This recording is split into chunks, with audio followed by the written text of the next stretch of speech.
कोई बंदा अच्छा जानवर लेकर आया, उसको शौक हुआ, 25 लाख का जानवर लेकर वो आ गया, 50 लाख का जानवर उसने खरीदा, तो हमारा जो मुआशरा है ना, वो सबसे पहले ये फतवा उस पर लगाएगा कि जनाब इसके पास पता नहीं कौन सा माल है और दिखावे के लिए कर रहा, ये फुला के लिए कर रहा, ये लोगों को दिखा रहा। तो ये जो मनफी सोच है ना, मनफी सोच, ये तो अल्लाह ने कुरान मजीद के अंदर मना फरमाया, इन्ना बाद ज़न्नी इस्मुन, के बाज गुमान जो है वो गुनाह है। ये जो मनफी गुमान है ना, ये गुनाह है। ये मनफी फतवा लगा देना किसी के ऊपर, ये गुनाह है। ये तो शरीयत में पसंद नहीं है। और अगर आप साइंस के एतबार से चले, डॉक्टर के एतबार से जाए, तो जो बंदा मनफी सोचता रहता है ना, वो इस सोच की वजह से भी बीमार हो जाता है। कोई बंदा अगर अच्छा दिखा, किसी ने अच्छा घर बनाया, किसी ने जनाब कोई अच्छा कारोबार शुरू कर दिया, और किसी का रहन सहन अच्छा है, तो ये फौरन फतवा लगा देना, पता नहीं हराम का माल कहां से कमा रहा है, कैसे कमा रहा होगा। तो ये जो सोच है ना, ये जो ख्याल है, ये अल्लाह को पसंद नहीं है और गुनाह भी है, ये नाजायज भी है। तो ये दो चीजें मैंने आपके सामने रखी है, निशानदेही की है, तो इनका भी ख्याल करना। और एक और बात कुर्बानी के हवाले से, हमारे यहाँ मुझे कोरंगी का नहीं पता यहाँ क्या हो रहा, वहाँ जिस इलाके से मेरा ताल्लुक है, मैं तो वैसे गुलशन में होता हूँ, गुलशन इकबाल में, लेकिन बेसिकली मेरा ताल्लुक उसी से दूसरे इलाके से है, तो मोहम्मदी कॉलोनी से है। वहाँ ये था कदीम शुरू में कि लोग समाजी सिस्टम था, लोग उसमें गरीब लोग भी शामिल हो जाते हैं, तो उन्हें भी गोश्त इज्जत के साथ मिल जाता, किसी के आगे हाथ फैलाने की जरूरत नहीं पड़ती। लेकिन अब जो हमारी नौजवान नस्ल है ना, तो वो चूंकि ज्यादा पढ़ी लिखी है, ज्यादा समझदार है। वैसे मैं एक बात करता हूँ, जो नौजवान हमारे जो पढ़े लिखे ज्यादा है, जो ज्यादा समझदार है, 24 घंटे इनके हाथ में मोबाइल होता है, इनकी बीवियों के हाथ में मोबाइल होता है। जब ये बूढ़े होंगे, ये अपने बच्चों को क्या मिसाल पेश करेंगे कि बेटा हम तो जवानी मोबाइल चलाते थे, तुम इससे बड़ी कोई चीज चलाओ। तो ये नौजवान नस्ल जो बुजुर्गों के सामने या बड़ों के सामने जो ये बातें करते हैं लोग, ये लड़के, कि इन बूढ़ों को क्या पता, इनको क्या पता, ये पुराने लोग हैं, पुरानी इनकी बातें, पता तो हमें। अब वो इस पता की सूरत में वो यहां निकल गए कि उनके आबा अजदाद जो समाज सिस्टम बनाया हुआ था उन्होंने, और गरीबों के लिए बाइज्जत बावकार एक तरीका बनाया हुआ था, उन्होंने उसको खत्म कर दिया। खत्म करके वो अब खुद से जानवर लेकर आते हैं और खुद ही काटते हैं और फिर बांटते हुए तमाशा लगा देते हैं। तो ये तरीका अच्छा है, ये तरीका अल्लाह को पसंद है, या वो तरीका जो बुजुर्गों ने इख्तियार किया हुआ था वो अल्लाह को पसंद है? ये मैं आपको, ये जो नौजवान नस्ल हर बात के ऊपर जो अपने आप को ज्यादा एडवांस समझती है ना, मैं ये बात उनसे कर रहा हूँ। अपने बड़ों से कहीं आगे निकलने की कोशिश ना करें, क्योंकि हमने जो देखा अपने बड़ों को बात करते हुए, जब पुरानी कोई बात करते हैं, तकरीबन कोई ना कोई बात इनकी जो है वो दीन इस्लाम से मिलती है जाकर। ठीक है, ये आलिम नहीं होते, इन्होंने किताबें नहीं पढ़ी होती, लेकिन इन्होंने उलमा से मोहब्बत की होती है, उलमा की बातें इनके सीनों में महफूज होती हैं, तो वो सीना बसीना चलती है। तो लोग कहते हैं बड़ों की बातें, ये तो बूढ़े लोगों की बातें। अब मैं आपको एक बात बताता हूँ, हमारे बूढ़े बड़े मना करते हैं ना कि रात को घर में झाड़ू नहीं दिया करो, मना करते हैं, और ये बात 800 साल पुरानी किताबों में मौजूद है, ये किताबों के अंदर भी है। तो इससे मालूम होता है कि ये बातें खुद से कोई मन घड़त बातें नहीं होती, बल्कि ये उलमा से इन्होंने बात सुनी होती है। अब याद तो नहीं होता कि किस आलिम से सुना, वो आगे बयान कर देते हैं। तो एक चीज, ये जो पुरानी रिवायत थी हमारी कौम के अंदर, लोगों के अंदर, तो इस चीज को खत्म नहीं होना चाहिए था, और खत्म नहीं होना चाहिए। और एक और चीज हमारे यहाँ ये भी थी, जब शादी ब्याह के मामले में तो दावत आम चलती थी कि जो भी आए खाने के लिए हर कोई खा सकता था आकर। लेकिन अब जो हमारे लोग हैं, जो जवान लोग हैं वो एडवांस हो गए। अब वो स्टेटस तलाश करते हैं। किसी के पास थोड़ा सा पैसा आ गया, वह पैसे वालों को जाकर दावत देगा। गरीब को दावत देना उसके लिए तौहीन है। और तौहीन इसलिए भी है कि यह आएगा तो फटे पुराने कपड़े में आएगा, और यह आएगा तो लिफाफा कहां से देगा मुझे। किसी अमीर को दावत देगा तो लिफाफा मिलेगा, वो पैसा देगा, सलामी देगा। तो स्टेटस के लोगों को दावत देने से आपको सलामी तो मिल सकती है, लिफाफे तो मिल सकते हैं, लेकिन याद रखना बरकत और रहमत नहीं मिल सकती। बरकत और रहमत जो है ना वो खुलूस के साथ है, तकवे के साथ है, पारसाई के साथ है, इज्जो इनकिसारी के साथ है, अल्लाह के हबीब करीम अलैहिस्सलाम की गरीब उम्मत से मोहब्बत के साथ है। तो मैंने कुछ चीज़ों की ये निशानदेही की है। तो अल्लाह तबारक व तआला ने सूरह कौसर के अंदर जहां कुर्बानी का हुक्म दिया, वहीं रब्बे करीम ने फरमाया फसल्लि लिरब्बिक, ए हबीब आप अपने रब के लिए नमाज पढ़ें, वनहर और कुर्बानी कीजिए। तो कुर्बानी से पहले नमाज का हुक्म है। देखें, हमारे एक बुजुर्ग हैं कि एक ऐसा वाकया पेश आया कि एक खातून थी, उनके घर में चोरी हो गई, तो सारा माल चोरी हो गया। मुझे कहा, तो मैंने कहा ये तो बड़ा बहुत खतरनाक वाकया हुआ है। तो मेरे एक बुजुर्ग मैंने उनको फोन किया, तो मेरे जबान से एक लफ्ज निकला। मैंने कहा कि इनके पास जो भी था ना सब कुछ खत्म हो गया, जिंदगी भर की जो कमाई थी सारी लुट गई है। तो मुझे कहा कि बेटा ये तो दुनिया है, अगर ईमान महफूज है ना, अगर ये खातून नमाजी है तो जिंदगी की कमाई नहीं लुटी है, वो तो बाकी है, तो दुनिया की कमाई थी जो लुट गई। असल जो कमाई है ना, अब दुनिया में अफरा तफरी है, गुर्बत का माहौल है, लोग दुनियादारी में लगे हुए हैं, तो गुर्बत से बचने का भी हुक्म है। नबी करीम अलैहिस्सलाम ने खुद इरशाद फरमाया कि मईशत की जो तंगी है, गुर्बत इंसान को कुफर तक पहुंचा सकती है, कुफर तक, अल्लाह के नाफरमानी तक लेके जा सकती है। तो बंदा गुर्बत से बचने के लिए असबाब इख्तियार करे और अल्लाह रब्बुल आलमीन से दुआ करे। लेकिन उसके लिए जो अहम तरीन चीज है ना, सबसे जो पहली चीज है, बुनियादी चीज हमारे पास, वो है हमारा ईमान और हमारे अमाल। ये चीजें पहले जरूरी है। ये खाना पीना तो चलता रहेगा। मैं आज हदीस पढ़ रहा था हुजूर पाक अलैहिस्सलाम की, क्या आका करीम अलैहिस्सलाम ने इरशाद फरमाया कि जिसके पास कुर्बानी करने की ताकत हो और वो कुर्बानी ना करे तो वो हमारी ईदगाह के करीब ना आए। तो जब मैं हदीसें पढ़ रहा था तो मुझे ख्याल आया, मेरा जहन गया उस तरफ कि ये आका करीम अलैहिस्सलाम ने जो हदीसें फरमाई थी, जिन्होंने हदीसें सुनी, ये 1400 साल पहले का वाकया है, 1400 साल पहले। तो मेरा ख्याल इस तरफ गया कि उन लोगों ने अमल भी किया, कुर्बानी भी की, अमल खैर भी किया, लेकिन आज वो दुनिया में नहीं, वो चले गए। अब उनके लिए कब्र के अंदर क्या होगा, जो उन्होंने हुजूर पाक अलैहिस्सलाम की फरमा बरदारी करते हुए जो अमल किया होगा, जो नेकियां कमाई होंगी, तो वो नेकियां, वो खैर के अमाल आज उन्हें कब्र में काम आ रहा है।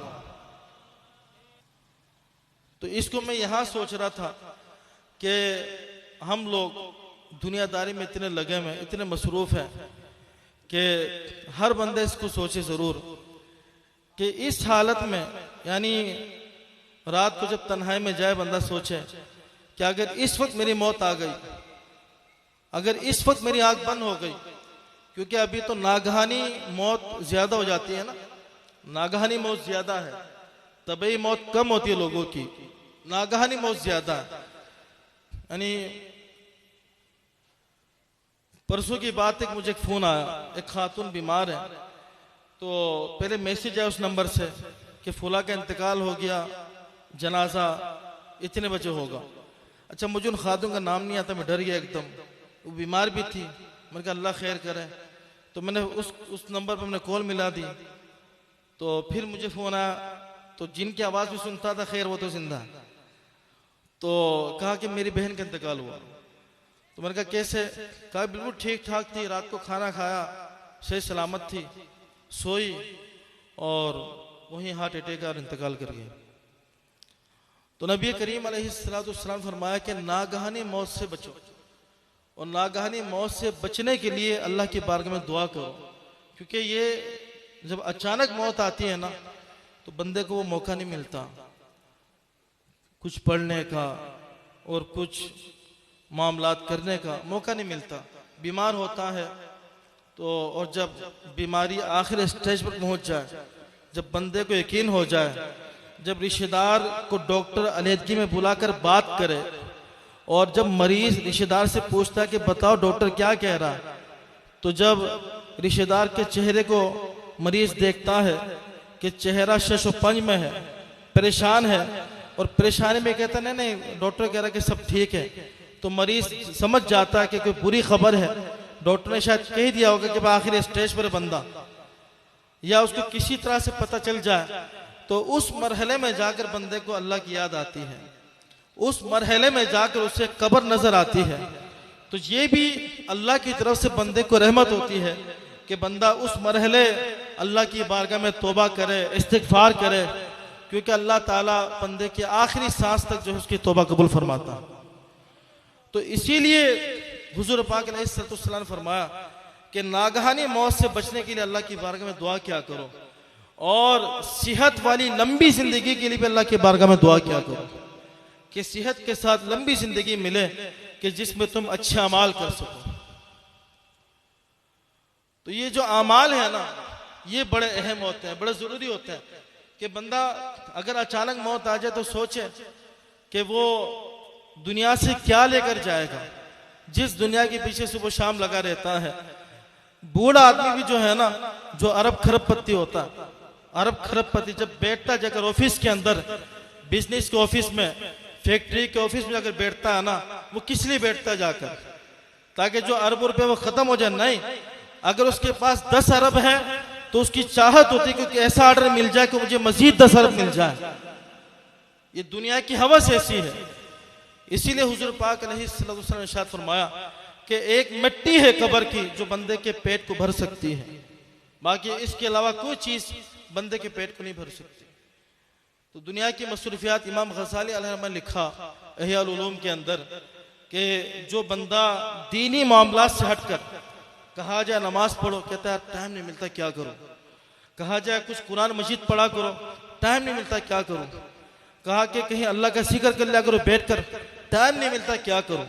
तो फिर उसके लिए एक बात सुने, इमाम गज़ाली अलैहि ने फरमाया कि जब अल्लाह ताला किसी बंदे से नाराज होता है ना, तो अल्लाह पाक उसको 4 किस्म के अजाब के अंदर दुनिया में मुब्तला कर देता है, और उनमें से 2 अजाब, एक तो ये है कि उसकी उम्मीदें ख्वाहिशात बड़ी हो जाती है, बड़ी बड़ी ख्वाहिशात पालेगा। मोटरसाइकिल आ जाए तो कार की ख्वाहिश करेगा, कार आ जाए तो उससे बड़ी गाड़ी की ख्वाहिश करेगा, छोटा मकान तो बंगले की ख्वाहिश करेगा, बंगला मिल जाए तो महल की ख्वाहिश करेगा, कारोबार छोटा तो बड़े की ख्वाहिश, उससे बड़े की ख्वाहिश, उससे बड़े की ख्वाहिश, बंदा करता रहेगा, लंबी लंबी उम्मीदें। और दूसरी बात जो इरशाद फरमाई कि वो ये है कि अल्लाह ताला उस बंदे को दुनिया के कामों के अंदर मसरूफ कर देता है, मसरूफ कर देगा। उसके पास नमाज का टाइम नहीं होगा, उसके पास कुरान मजीद पढ़ने का टाइम नहीं होगा, उसके पास अल्लाह का जिक्र करने का टाइम नहीं होगा, उसके पास माँ बाप के लिए टाइम नहीं होगा, उसके पास दीन के लिए कोई भी काम करने का टाइम नहीं होगा। जितना भी टाइम होगा सिर्फ दुनिया के लिए होगा, उसके लिए मसरूफ होगा, जब देखो मसरूफ होगा।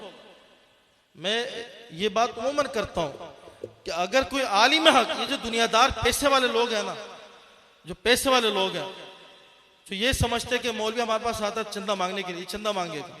मैं तो ये कहता हूं कि अगर कोई पैसे वाला आदमी है या गरीब आदमी, आलिम दीन, अगर आलिम हक, सच्चा आलिम अगर तुम्हारे पास आता ना पैसा मांगने के लिए, ये तुम पर एहसान करता है, क्योंकि जो तुमने जमा कर रखा है ये वो है, या तो तुम इसको बर्बाद करोगे या फिर इस तरह से छोड़ के जाओगे, ना जाने तुम्हारी औलाद उस पैसे को कहां जाकर इस्तेमाल करे, और तुम्हारे पीछे तुम्हारे रिश्तेदार जो है इस पैसे की लड़ाई करेंगे।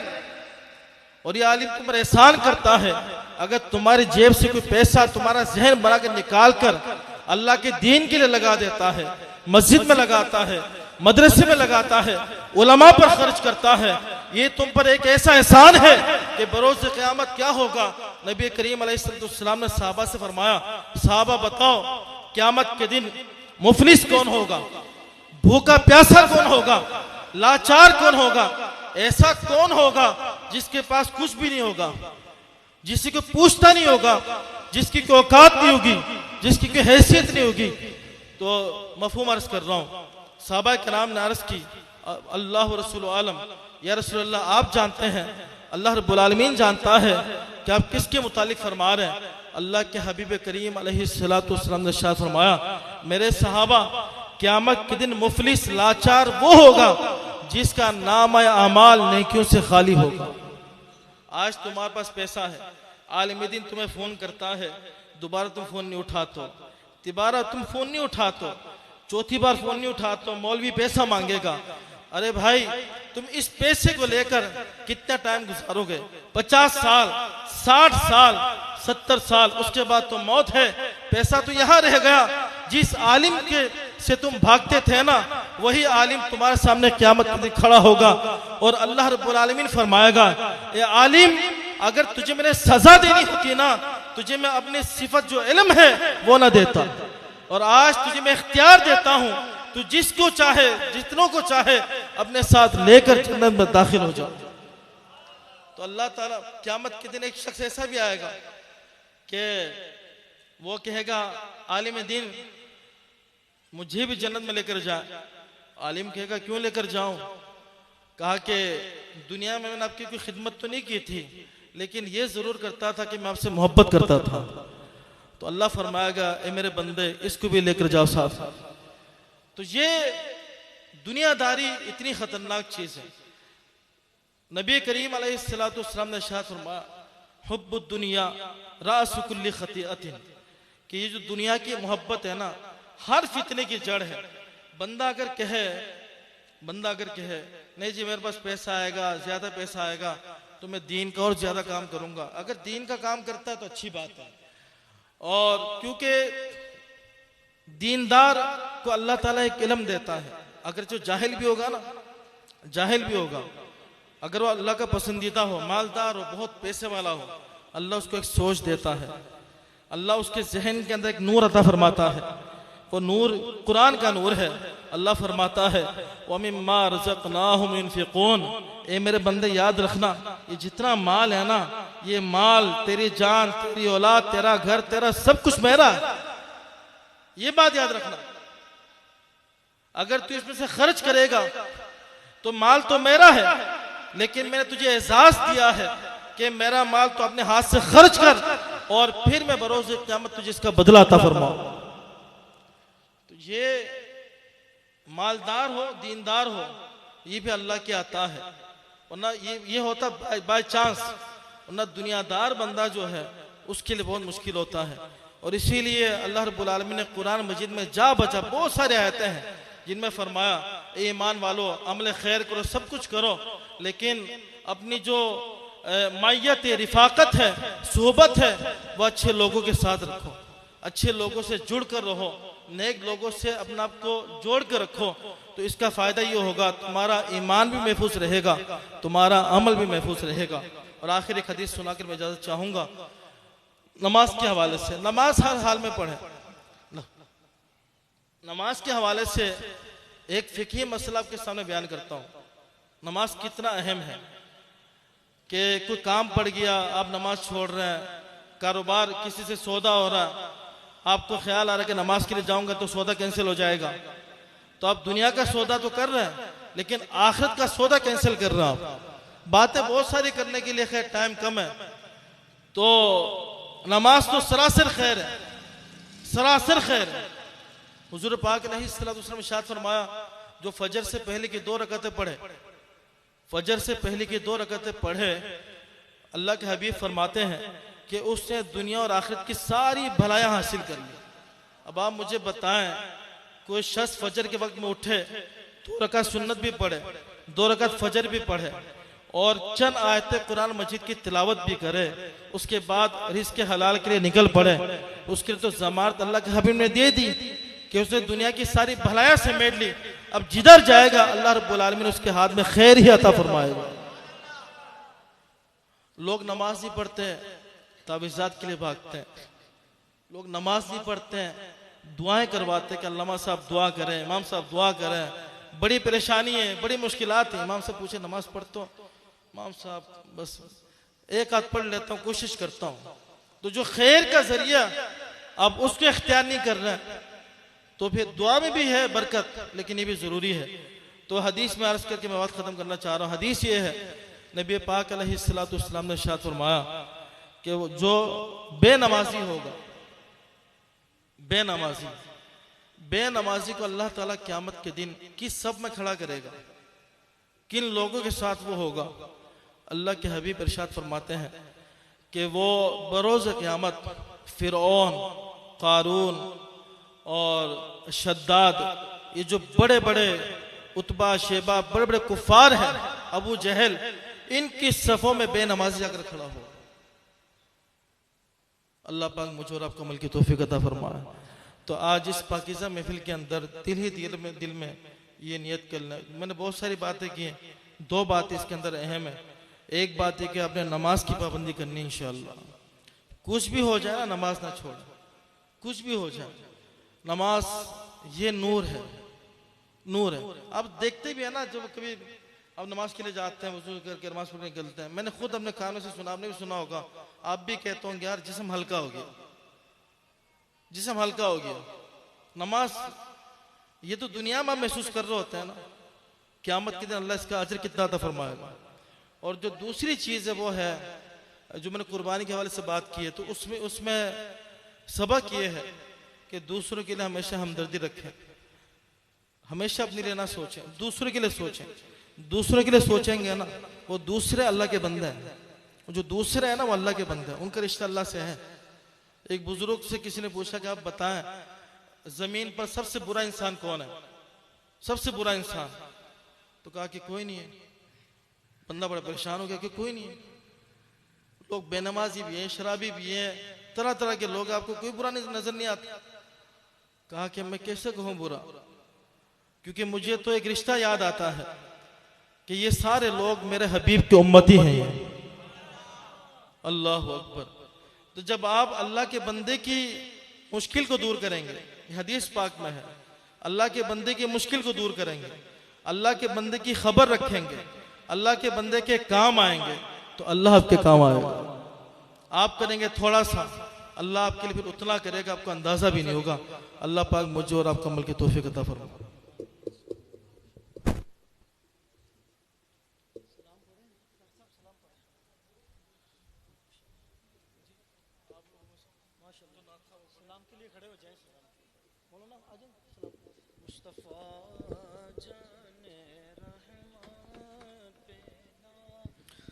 सलाम शम्अ बज़ में हिदायत पहला, खो सलाम आसियो थाम लो दामने मुस्तफ़ा, आसियो थाम लो दामने मुस्तफ़ा, आसियो थाम लो दामने मुस्तफ़ा, और पढ़ो रब की रहमत पहला, खो सलाम काश महशर में जब उनकी आमद हो, हर भेजे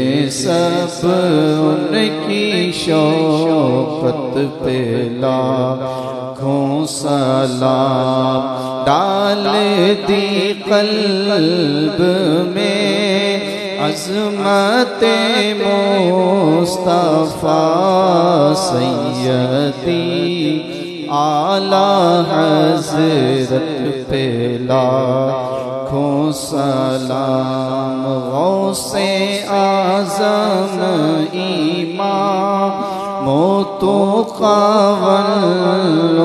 का जलवाए शाने कुदरत पे लाखों सलाम। तो मुझसे खिदमत के कुदसी कहे हाँ रज़ा, मुझसे खिदमत के कुदसी कहे हाँ रज़ा।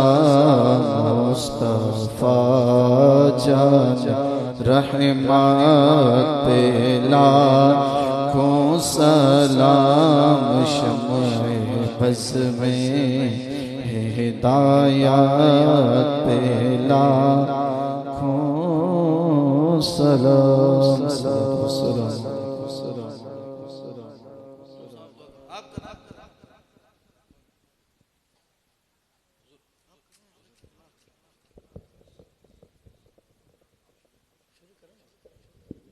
अल्लाहुम्मा आमीन। अल्लाहुम्मा सल्लि अला सय्यिदिना मौलाना मुहम्मदिन व अला आलिहि व अस्हाबिहि व इत्रतिहि व अहले बैतिहि अजमईन। अल्लाहुम्मा रब्बना तक़ब्बल मिन्ना इन्नका अंतस समीउल अलीम व तुब अलैना इन्नका अंतत तव्वाबुर रहीम। अल्लाहुम्मा इन्नी अस्अलुकल मुआफ़ाता फ़िद दुनिया वल आखिरह। अल्लाहुम्मा इन्नी अस्अलुकल अफ़्व वल आफ़ियता फ़िद दुनिया वल आखिरह। अल्लाहुम्मा अहफ़िज़ना मिन कुल्लि बलाइद दुनिया व अज़ाबिल आखिरह। अल्लाहुम्मा सह्हिल लना उमूरद दुनिया वल आखिरह। फ़सह्हिल या इलाही कुल्ल सअबिन बिहुर्मति सय्यिदिल अबरार सहिल। या इलाहल आलमीन, परवरदिगार आलम, मुक़द्दस महफ़िल सजी है। इलाहल आलमीन नात ख़ानी कुरान करीम की तिलावत की गई। मुफ्ती साहब ने इलाहल आलमीन इस्लाही टॉपिक पर गुफ्तगू फरमाई है। या अल्लाह, हमारी इस महफ़िल पाक को अपनी बारगाह में कबूल मंजूर फरमा। इलाहुल आलमीन इस महफ़िल पाक का सवाब सरवर अंबिया सरवर कौन मकां मेरे आका करीम अलैहिस्सलाम की बारगाह अक़द्दस में हदियतन तोहफ़तन पेश कर कबूल मंजूर फरमा। तमाम अंबिया किराम, सहाबा किराम, शुहदा किराम, औलिया किराम, ताबिईन, तब ताबिईन, अइम्मा मुज्तहिदीन, सल्फ़ सालिहीन, अज़वाज मुतहहरात, खुलफ़ाए राशिदीन, अहले बैत तहर, इलाहुल आलमीन, सय्यिदुश शुहदा, अमीर तय्यबा, अमीर हमज़ा रज़ियल्लाहु ताला अन्हु की बारगाह में पेश कर कबूल मंजूर फरमा। शुहदाए करबला, हसनैन करीमैन, सिब्त रसूल सय्यदुना इमाम ज़ैनुल अब्दीन रज़ियल्लाहु ताला अन्हु की बारगाह में पेश कर कबूल फरमा। इलाहुल आलमीन इस महफ़िल पाक की बरकतें और फजीलतें तमाम शुरकाओं को नसीब फरमा दे। इलाहुल आलमीन जितने जवानान ने महफ़िल को सजाई है, इलाहुल आलमीन तमाम जवानानों की उम्र में बरकत अता फरमा, दराज उम्र बिलखैर अता फरमा, खैर आफ़ियत सलामती वाली उम्र अता फरमा। इलाहुल आलमीन हम सबको खैर कसीर अता फरमा, भलाई अता फरमा, हम सब के वालिदैन की बेहिसाब मग़फ़िरत फरमा। या इलाहुल आलमीन परवरदिगार आलम, हमारे मुफ्ती साहब ने बयान फरमा, इलाहुल आलमीन हम सबको इस बयान पर अमल करने की तौफ़ीक़ अता फरमा। इलाहुल आलमीन मुफ्ती साहब के इल्म में, अमल में, उम्र में खूब बरकत अता फरमा, इन्हें खैर कसीर अता फरमा। इनके साथ जितने भी उलमाए किराम तशरीफ़ लाए, इलाहुल आलमीन सब के अमल में, इल्म में बरकत अता फरमा। या इलाहुल आलमीन हमारी जवानों को मज़ीद इलाहुल आलमीन दीन मतीन की इखलास के साथ खिदमत करने की तौफ़ीक़ अता फरमा। इन तमाम जवानों को इलाहुल आलमीन दीन और दुनिया की भलाई और कामयाबी अता फरमा। मौलाना मुन्नी साहब। अल्लाहुम्मा आमीन। या इलाहुल आलमीन, अल्लामा साहिब ने जितनी भी दुआएं की, अल्लाह पाक तमाम दुआओं को बारी ताला अपने पाक बारगाह से मदद में शर्फ़ क़बूलियत अता फरमा। या इलाहुल आलमीन तेरे बंदे यहाँ तशरीफ़ फरमा है, अच्छी अच्छी बातें हुई उसकी समात की। मुफ्ती साहब ने जितनी भी अल्लाह बयानात किए, इस्लाही बयान किए और शरई मसाइल बताए, अल्लाह पाक उन तमाम बातों पर हम सब को अमल करके ज़िंदगी गुजारने और बसर करने की तौफ़ीक़ अता फरमा। या अल्लाह जिन नौजवानों ने, जिन साथियों ने या अल्लाह इतनी खूबसूरत और प्यारी महफिल सजाई, अल्लाह पाक ये तमाम नौजवानों की जान से अल्लाह पाक इस खूबसूरत और प्यारी सी बाबरकत महफिल को ये अल्लाह अपने पाक बारगाह से मदद में शर्फ क़बूलियत अता फरमा। या अल्लाह इसका सवाब हुजूर अलैहिस्सलाम की प्यारी प्यारी उम्मत के जितने भी मरहुमीन हैं या अल्लाह सबको या अल्लाह पे इसका सवाब अता फरमा। खुसूस बिल खुसूस अली अहमद के वालिदैन मोहतरम जनाब रोशन अली मरहूम, मोहतरम मतलब मिस्त्री मरहूम रहमतुल्लाह अलैह शहजाद के वालिद मरहूम, मौलाना नूरुल अज़ीम के वालिद मरहूम, या अल्लाह इसी तरह मौलाना अब्दुल शुक्र के वालिदैन और मौलाना मुझ नाचीस के वाला मरहूमा और मौलाना अब्दुल गफूर अमजदी साहब के वालिदैन, मौलाना उस्मान अमजदी मरहूम और या अल्लाह हुजूर अलैहिस्सलाम की प्यारी प्यारी उम्मत के जितने भी सही अक़ीदा मुसलमान मर्द औरत विसाल फरमा गए हैं उन तमाम मरहूमीन के अरवाह को साले सवाब करते अल्लाह पाक कबूल व मंजूर फरमा। या अल्लाह जितने भी यहाँ शुरका हज़रात या अल्लाह पाक जिनके वालिदैन में से दोनों या एक, जिनके भाई बहनें, जिनके दादा दादी नाना नानी दुनिया से रहलत फरमा गए, या अल्लाह उन तमाम मरहूमीन को भी अल्लाह पाक इसका साले सवाब करते अल्लाह पाक कबूल व मंजूर फरमा। या इलाहुल आलमीन अल्लामा साहिब ने जो अल्लाह पाक नमाज पढ़ने की जो तलकीन की अल्लाह हम सबको इस पर अमल करते अल्लाह पाक हम सबको नमाज पढ़ने की तौफीक अता फरमा। या अल्लाह हम सबको दीन मतीन पर या अल्लाह पाक इलाहुल आलमीन हुजूर अलैहिस्सलाम के बताए हुए राह पर हम सबको चलकर ज़िंदगी गुजारने और बसर करने की तौफीक अता फरमा। या इलाहुल आलमीन जिन नौजवानों ने इतनी खूबसूरत महफिल सजाई अल्लाह पाक उनकी ज़िंदगियों में अल्लाह पाक खुशहाली अता फरमा।